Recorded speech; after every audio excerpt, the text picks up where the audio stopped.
Student of second year, today I repeat some important topic for your final board exam. Issue of shares, consideration other than cash. एक chapter आपका इससे issue of share का एक part है, एक topic है कि यदि शेयर का issue consideration other than cash का मतलब कैश छोड़ के हो रहा है, तो उस अवस्था में उसको हम लोग बोलते हैं issue of share consideration other than cash.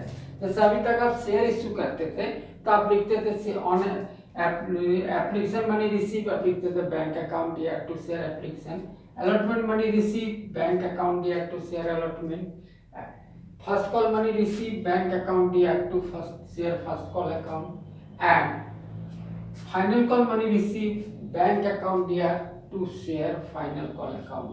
लेकिन अभी जो है आपको जो ये आता है issue of share consideration other than cash. Other than cash का मतलब कैश छोड़ के, सब में आपका कैश आ रहा था, आप लिख रहे थे ना बैंक अकाउंट या to share application, bank account या to share allotment, bank account या to share first call, bank account या टू शेयर फाइनल कॉल।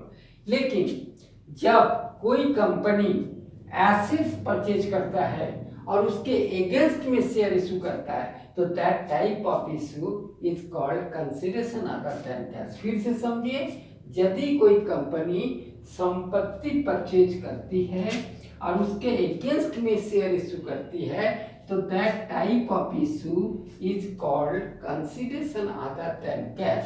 उससे एक रिलेटेड क्वेश्चन बता रहा हूँ। X limited purchase a machinery from Y limited for rupees 70 lakhs, rupees 20 lakhs 50,000 paid by check and balance issued by equity shares of rupees 100 each. Pass journal entries when condition दिया, when share issue at par, when share issue at 10% discount and when share issue at 10% premium। तो ये तीन condition है।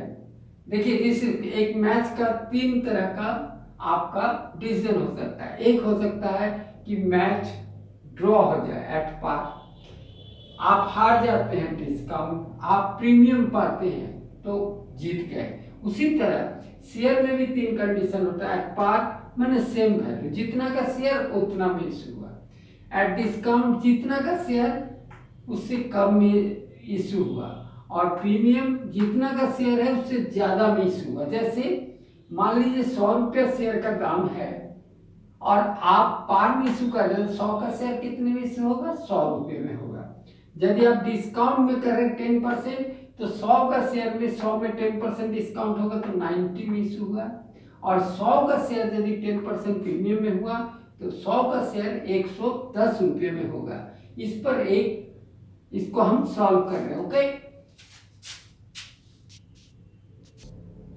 देखिए आप assets purchase कर रहे हैं तो when machinery purchase from Y limited, आपका क्वेश्चन में बोल रहा है X limited purchase a machinery from Y limited, तो वाई लिमिटेड वेंडर कंपनी हुआ तो होगा मशीनरी अकाउंट दिया टू वाई लिमिटेड, क्योंकि आपने क्रेडिट में खरीदा है। फिर से समझिए, जब पार्टी का नाम आएगा, जब सेलर का नाम आएगा, इसका माने परचेज क्रेडिट में हुआ है, तो मशीनरी अकाउंट दिया टू वाई लिमिटेड। आपने कितने का मशीनरी खरीदा? According to question 70 lakh, 70 lakh रुपए का मशीनरी खरीदा है। किससे खरीदा है? वाई लिमिटेड से, तो होगा मशीनरी अकाउंट दिया to Y limited account.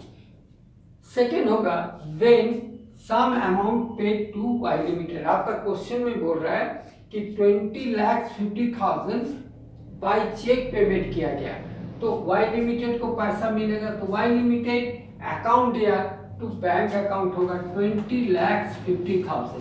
Y limited को हम लोग कितना पैसा पेमेंट किए हैं?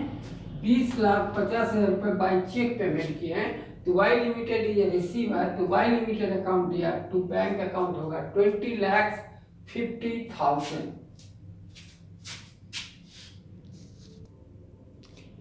देखिए आपका टोटल वैल्यू मशीनरी का कितना था? According to question 70 lakh.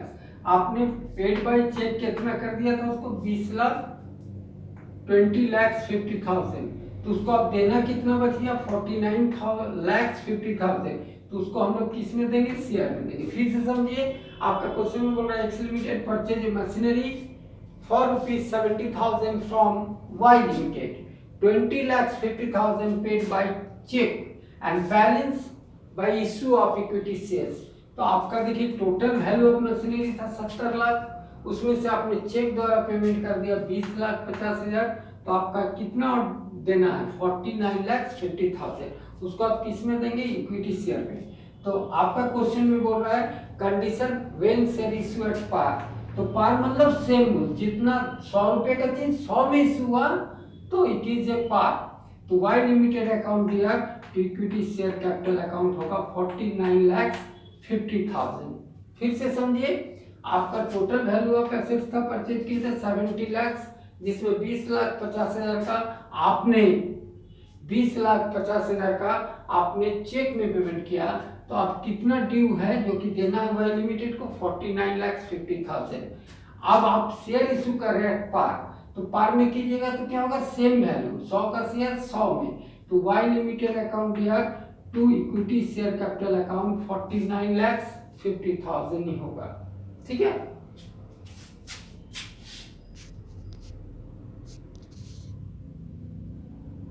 फिर से समझिए, when share issue at 10% discount, तो 100 का शेयर है, अब 10% डिस्काउंट हो रहा है, 100 में 10 रुपया गया तो कितना हो गया, 90 रुपीज।